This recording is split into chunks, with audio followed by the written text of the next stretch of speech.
Okay, hello. I'm going to review A Clockwork Orange. Here is the Blu-ray for context. It's a Stanley Kubrick movie from 1971 starring Malcolm McDowell. I've seen it maybe twice before, ages ago, more than a decade ago, I think. I enjoyed it quite a lot. I give it 10 out of 10. Not because it's perfect, but just as it's actually very, very funny. I found it hilarious. One of the things that stands out about it is there's so many juxtapositions. I'm kind of got to spoil it. I guess if you haven't seen it, it is a bit confronting with some violence and some, it's more the psychology of it, like teenagers going around doing bad things, beating people up a little bit, mainly at the start. But there's got some very interesting themes.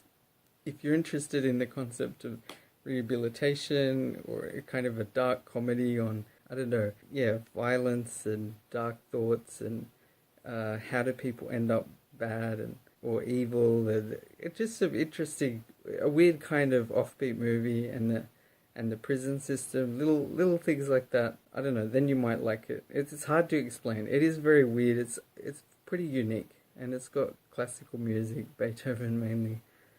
And lots of juxtaposition, lots of ambiguity. So yeah, I'm gonna spoil it now. So one of the most obvious ones is there's parts where they're beating people up, and there's I'm singing in the rain, just singing in the rain. It's terrible, but that's such a juxtaposition.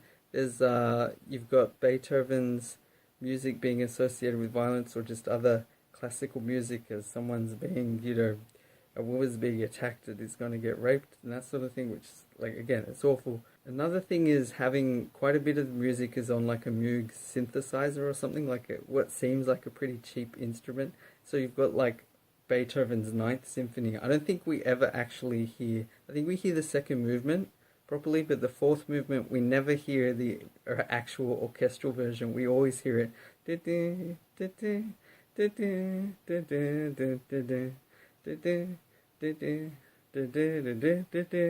It's all on a little cute little keyboard, and I think it's almost like synthesized voices, or it's been processed.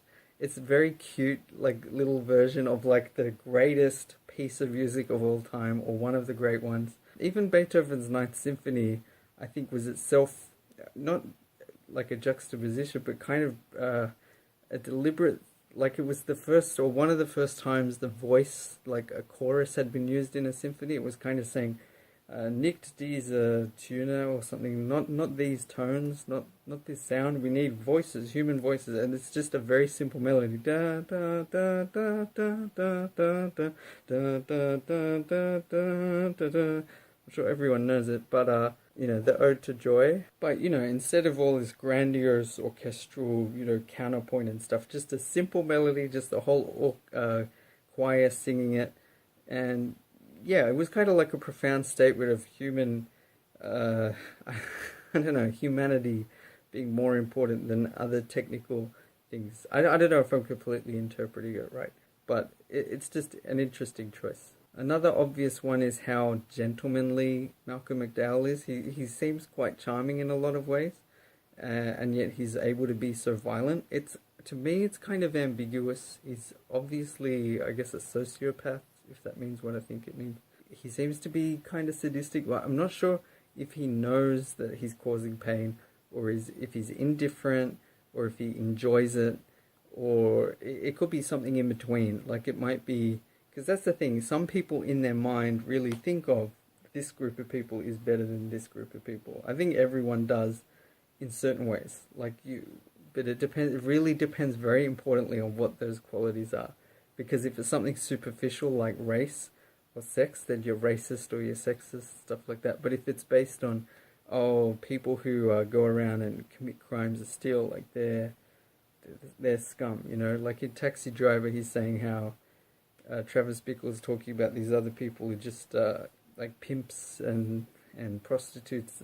It's dirty. A lot of this stuff, the town needs to be cleaned up. But I think everyone has maybe a bit of that. There's something, I don't know. So I don't know if this main character, if he justifies it like that. Like he would never hurt another person who is similar to him, a friend, but other people who, like filthy homeless person, it's worth hitting them, and he enjoys that.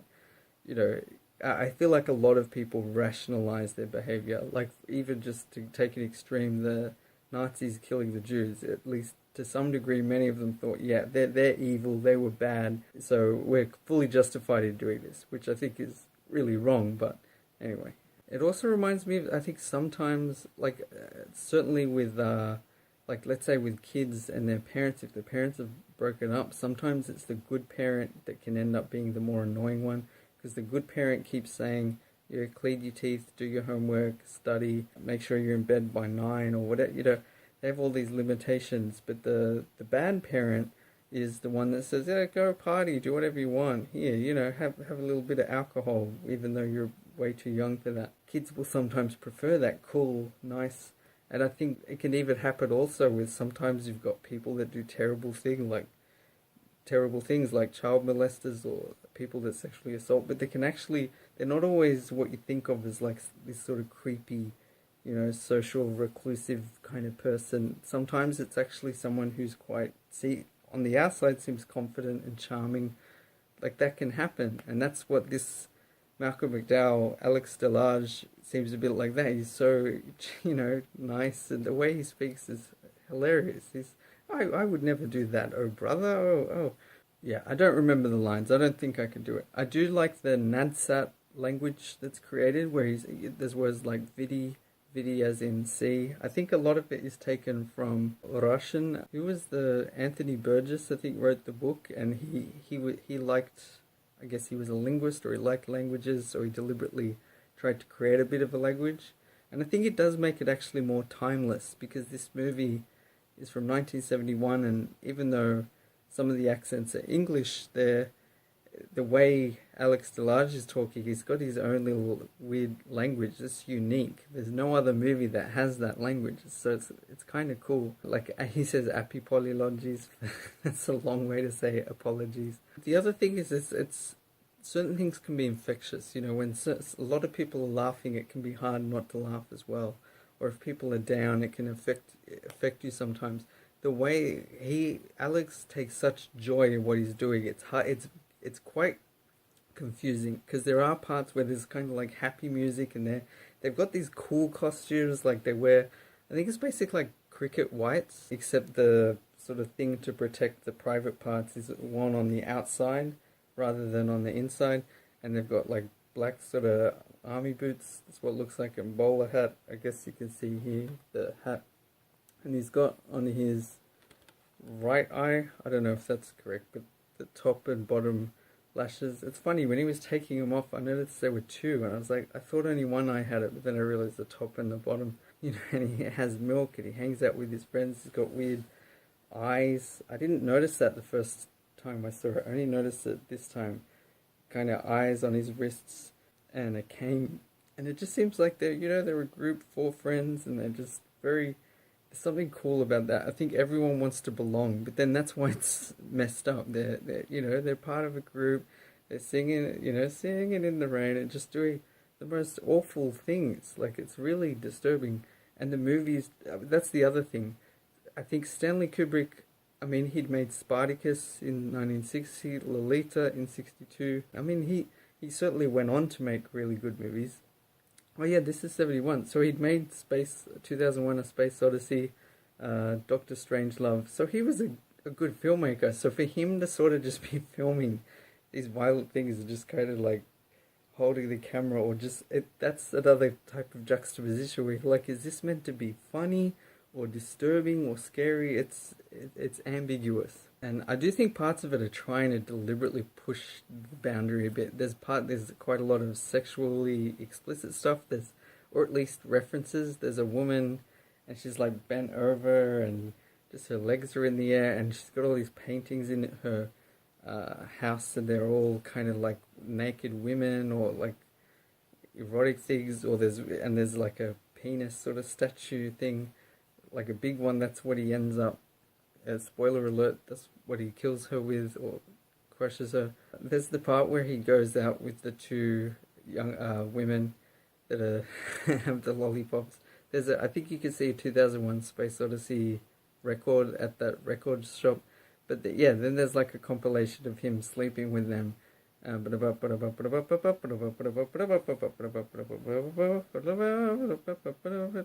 that's on the Moog synthesizer again, just kind of trivializing it like it's all just a fun game. But what's funny is apparently they were filming that, and I think I think Malcolm McDowell just, as the women were getting dressed again, just took them and went back. I think Kubrick was like, "What are you doing? No, no, no."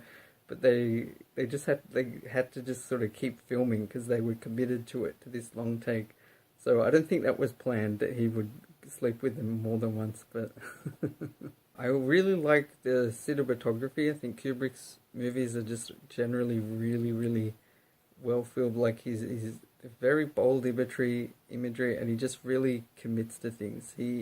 It never feels like it's just some random camera angle. I feel like a lot of movies, they just like get the scene and like, yep, from here, oh, maybe here, yep, and then they just edit, yep, whatever.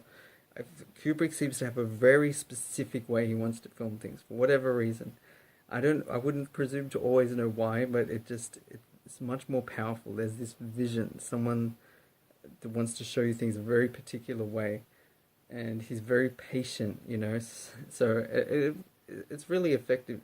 The opening shot, or just even the opening of the movie, there's like red, blue, just really, full on colors, and then just slowly zooming out of the drugs. I think drug means friend in Russian. And I like that main theme that's original, that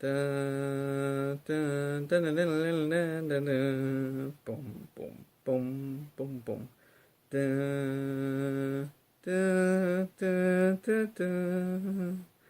Da, da, da,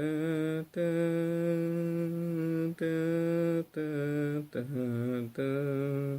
Yeah, I don't know how much you can interpret out of just a theme, but it really has like a very primal sort of chords, like a minor chord, and then the tonic fifth or whatever, and then back to the minor chord, and then some other chord, and then a bit like classical music. It's very, things get really established. There'll be parts where it's like bum bum.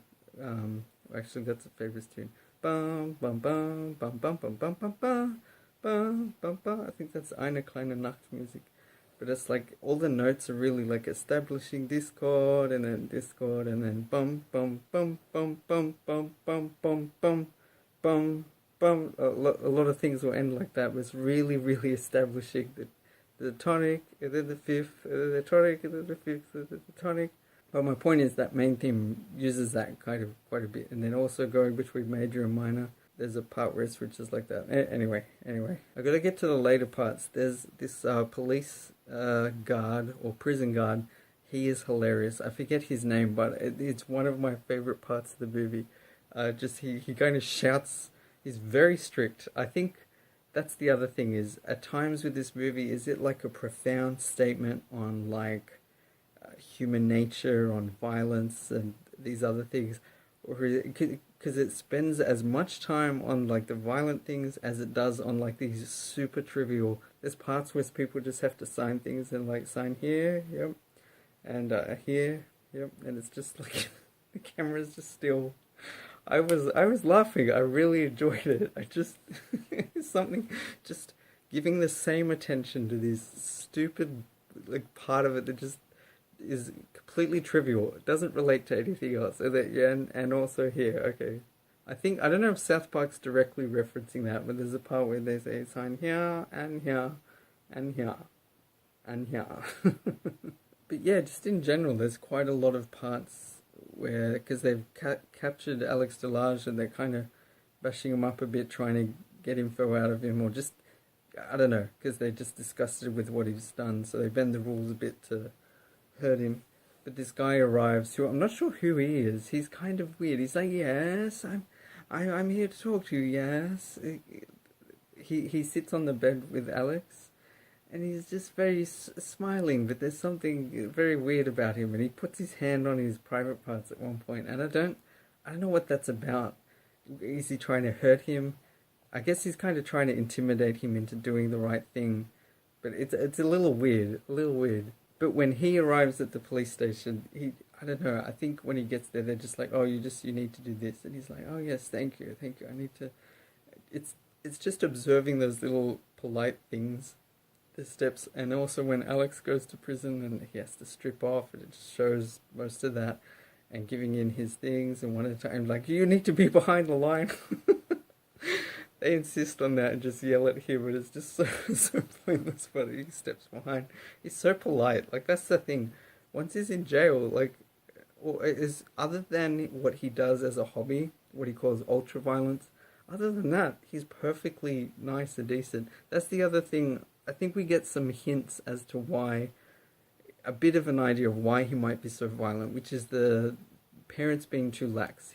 His dad, I don't think you ever see move. I feel like he's always just sitting and just talking, and he's just not very assertive. And his mother sort of says, you got to go to school. He's like, oh, I just, I got a bit of a headache, mother. I just think, it should be right by the afternoon, And she just doesn't really push at all, It feels like he just doesn't get in trouble.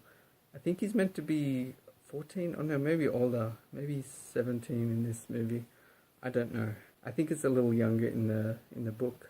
One of my favorite parts, again, it's so clearly a comedy. If you enjoy it as a comedy, as a kind of just offbeat, dark, black kind of ambiguous comedy. But when he gets back to home, and there's this other guy there, and he doesn't really, he sort of says, I've noticed there's someone sitting on the, and you could just hear the guy, you could just hear the sound effects of him eating. And it just feels so trivial, just such an annoying little sound, but it's just there the whole time. I just find it funny. This profound movie about changing a person's life and fighting evil and finding the good in someone. A little bit like Darth Vader, in Return of the Jedi. Oh, he killed all these people. No, there's good in him. There's good in Alex Delage. But there is a little bit of pathos, like, because his parents kind of say, oh, you can't live here anymore, the other guy's paying, and you feel a little sad for him, but anyway. So it's interesting that he ends up at that place again, where it says home, the guy in the wheelchair, whose wife, yeah, it's awful, again, I guess it's implied that they raped her, and they made the guy watch, again, all by gleefully singing, and then he's kind of scared that he's gonna, so it's that guy again. I didn't know that the big sort of working out muscle man is David Prowse. He's from Star Wars. He plays Darth Vader. See, I think every video I make has a Star Wars reference. I already mentioned Return of the Jedi, but that I couldn't avoid it. David Prowse is in it. So that's crazy. I had no idea. So that guy, in A Clockwork Orange. So he's hopeful, though, that the guy won't recognize him from the wheelchair because he was wearing a mask and stuff. So hopefully he's okay. But I guess the voice is a bit recognizable, and that guy has seen the newspaper that the person who killed that other lady has been released, and he's pretty sure it's the same person because it was the same kind of group going around committing crimes. And he mentions how, his wife passed away maybe a few months later, and it was supposedly due to something else, but he knew what it was, implying the rape was violent enough to cause complications. They killed her, which is horrific. Anyway, but then you can just see the intensity in this, old guy who's in the, older guy who's in the wheelchair, but it makes you think about it, because it is really interesting. If something as horrific as that happened to you, what would you do if you finally found that person and you knew and you had them like in the palm of your hand? It's an interesting question. Would you show mercy, or would you do some horrific things, or I don't know. And also the ethics of it. If they've gone to jail and they've done their time and the process has been served. I've seen videos, at least one video, where someone had been released after having been in jail, and then they were just shot point blank as they walked somewhere by the person, like maybe the father of the person they'd killed, I guess as revenge. So the person, so maybe if they kill some kid or some person, they do 5 years, and then the father just shoots them, or something like that. I've seen things like that, and it's very tricky, those kinds of questions, because you want the justice system to work, but it may not always, and good people can be driven to do violent things, which are not necessarily evil. It's a tricky thing. But anyway, so again we get this kind of elongated, reminds me a little of Tarantino with like Inglourious Basterds, where they're always eating food and just having this very... This used to confuse me so much as a kid. The good guy and the bad guy would always talk so politely to each other and always show such, oh, here, oh, do you need to use the toilet? Like, when they capture the good guys as prisoners, they always, like in Austin Powers, they make fun of that. Now, I have a gun. I could just shoot him right now. No, no, no, no, no. We're going to leave him in an easily escapable situation with one inept guard and just assume everything went to plan. What? But just, yeah, in Inglourious Basterds, they're chatting, and it's like there's a lot of tension that how much do they each know. But in this case, it's like they're just talking and then having spaghetti, and how's the spaghetti? And here, have some wine, have some more. And it's confusing. But again, I think it works better as a comedy, because anyway, I guess eventually he's skeptical about the wine, doesn't want it, but he's forced into it. Doesn't seem to have a choice, he drinks it, and then eventually just face down in the spaghetti. And then wakes up upstairs, and then there's the music playing, and I can't remember if we actually hear it. I guess we do, but it's more about the effect it's having on him, and then that's also another juxtaposition. This great, beautiful music, which in particular he really likes Beethoven. It's actually, I got to mention, by the way, he seems so not childish but childlike. He has a childlike glee. He's almost dancing when he does it. He's dancing when he does Singing in the Rain and hurting people. And listen, he just loves Beethoven, but not like he likes classical music and he likes various artists. No, he just likes Beethoven.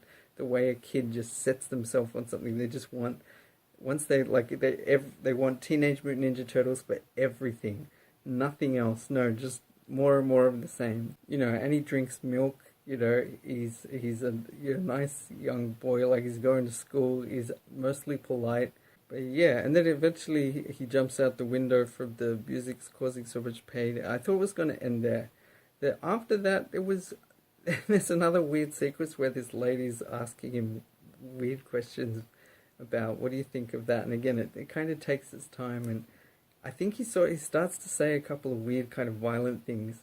And it's like, I don't know what the movie's saying. Maybe that the rehabilitation only lasts... I'll go back to the rehabilitation parts. But maybe the effects only last a certain amount of time, and eventually he would have turned back anyway. Maybe the head injury, or the injury just sort of snapped him back to what he was, or just kind of cleared out. I don't know. But it's implied at the end he's back to his normal ways. But I like how this politician comes and just kind of is like promoting, like, oh yes, we've helped him, and he's a nice young boy. And meanwhile, he's thinking in his head all these something weird, like he's with a woman, and some other violence going on in the background. I forget. But I liked how for the politician, it was just all a photo op, and there's all this media there, and he's like feeding him, and it's so funny. He's eating. He just puts his mouth over and gets another little bit of food, eats it up. Again, like a little kid, he's an aeroplane. So innocent. And yet he's so horrifically evil, or at least what he's done before.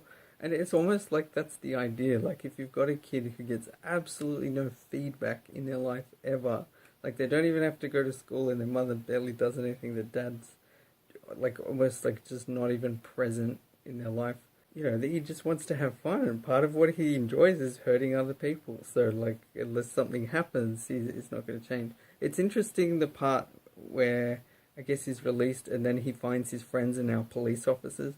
That was messed up. But I guess the message being, I do think there can be a pattern of this, that certain people end up in certain jobs, and maybe to some degree certain people who are sadistic or who enjoy power and taking over, like just having power over people, can end up becoming police officers.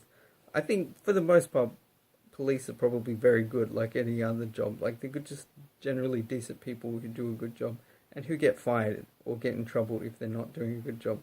But there may be a tendency for certain types of people to get into that, especially depending on some of the other political attitudes going on. But yeah, it's kind of ironic that his friends end up as cops, and they kind of, I guess, corrupt, or they certainly take the opportunity to get some revenge on him. I really like that sequence earlier when they're walking in slow motion. Reminds me a bit of Reservoir Dogs, and then he just suddenly has the idea and just like starts whacking them. That's the one.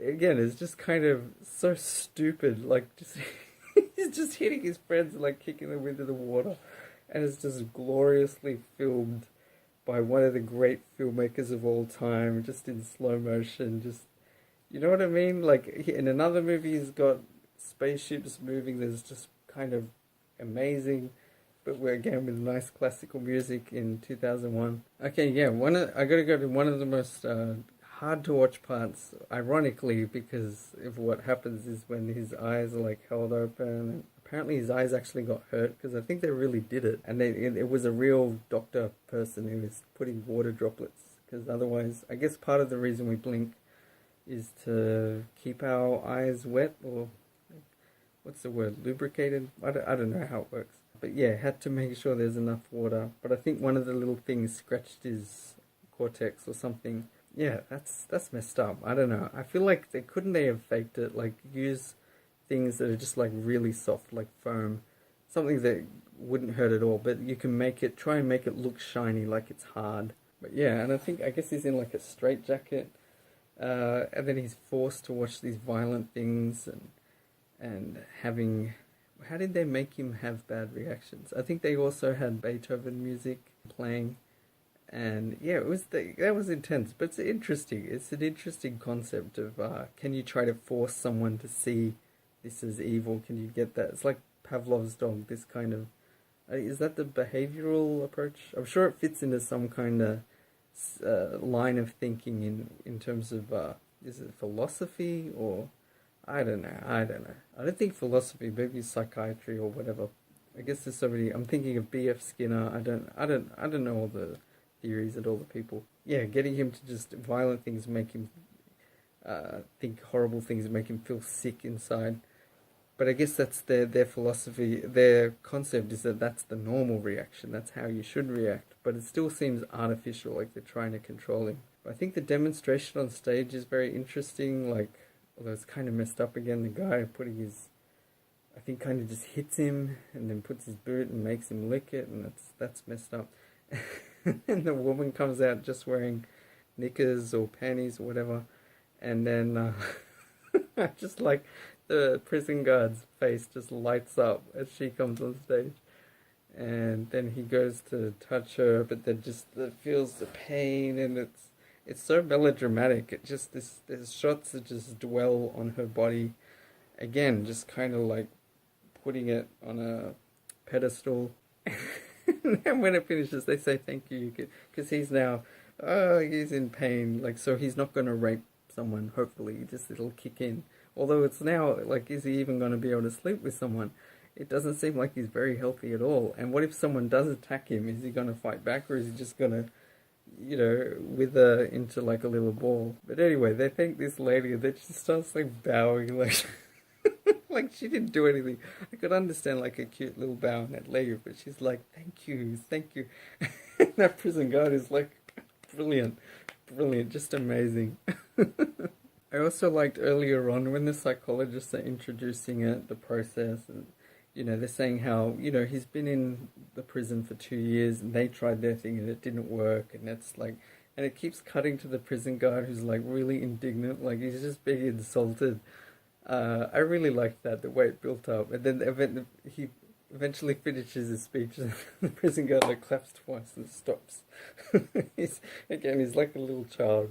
It's amazing how many of the characters are just kind of like infantile. I think perhaps the most, I think I read somewhere, someone said that the most human character, the most decent character is kind of the religious guy, who actually seems to kind of give some good advice, or just kind of treats him as a human being and says, like forgiveness is an interesting thing, and I forget the lines, but he kind of seems to sincerely care about Alex, but also you got to be a decent person. You got to yeah, do the right thing. So yeah, just to summarize, I like it because it's got a lot of juxtaposition, like combining things. It's ambiguous. It's very thought provoking. What does this mean? Is this meant to be funny? Is this meant to be disturbing?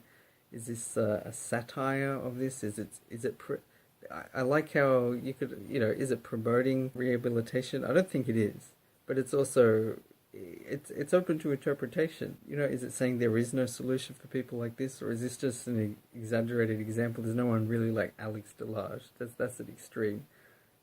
But I think it's implying there are people like that, and this is how I think of it anyway. So maybe that's more a reflection of me. But yeah, when you're loose on things, when you're easy on crime, like you only give someone 2 years and then rehabilitation, you're going to end up with more crime because there's less deterrent against committing crimes. People get off easy. You get, his friends end up becoming cops. That's messed up. I don't know how realistic that is. But again, especially his parents are just not strict enough. You need to have tough, strict rules, at least from a young age, especially if the kid understands, like, why do we have these limitations? And parents should lead by example. But it's ambiguous. Like, why did he become such an evil kind of person? But yeah, I really like the colors. I like the music, use of classical music and the cute big synthesizer stuff. It's actually really cool. I really like the filming, the cinematography, the look of it overall. The acting, Malcolm McDowell stands out as very good. But yeah, I really like his character. It's very fascinating, very interesting character. So polite, so gentlemanly, and like whatever can I do for you? Or to who do I owe the pleasure? And yet, it's such a dark side as well. And then yeah, just kind of making fun of, or letting us kind of look at and think about the prison process and rehabilitation. And it feels like a lot of the rehabilitation is really about patting themselves on the back for, yeah, we've helped him. We haven't seen the actual results yet. And the politician getting, a photo with him. And the other lady who's just doing some tests afterwards that God knows what that's meant to figure out. His answer, he's trying to import what they say. I really like the Nadsat. The language is just really kind of cool and interesting. And yeah, it's a unique movie. And it pushes the boundary. It has it's violence. It's a bit confronting. I think it's relatively tame in some ways compared to New Things, but still, it's more the way that it dwells on things that are really kind of messed up. It just keeps filming. So, anyway, highly recommended. I mean, I'm assuming you've seen it if you're watching this far, but yeah, I really like it. I think it's very good. So, thanks for watching. Bye.